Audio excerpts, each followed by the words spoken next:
بسم الله الرحمن الرحيم والنازعات غرقا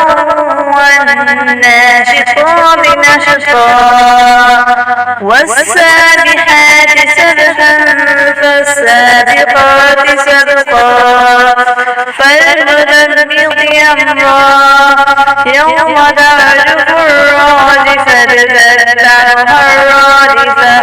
قلوب يومئذ واجفة أبصارها خاشعة يقولون إنا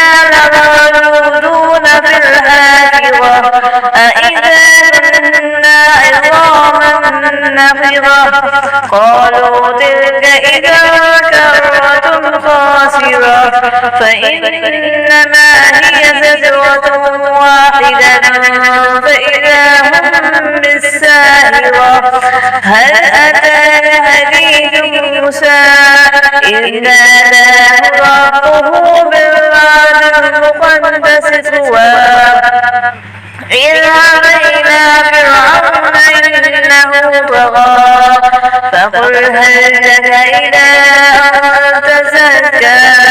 وأهديك إلى ربك فتخشى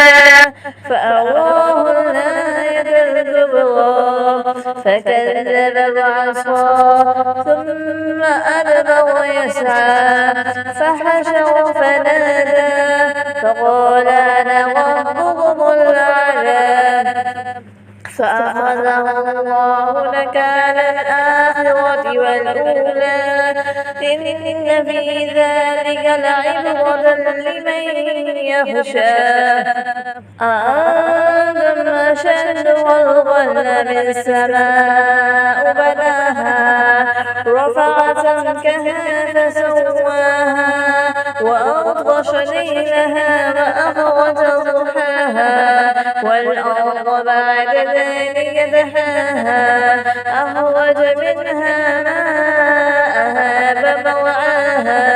والجبال أرساها متاعا لكم ولأنعامكم فإذا جاءت الطامة الكبرى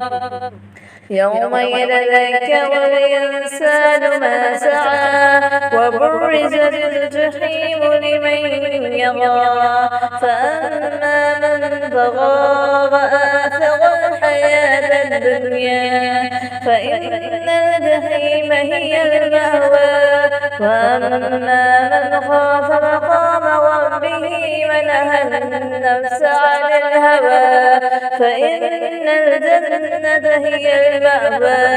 يسألونك عن الساعة أيان مرساها فيما أنت من ذكراها إلى ربك منتهاها إنما أنت منذر من يخشاها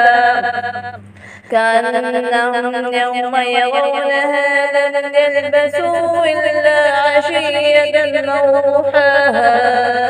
صدق الله العظيم.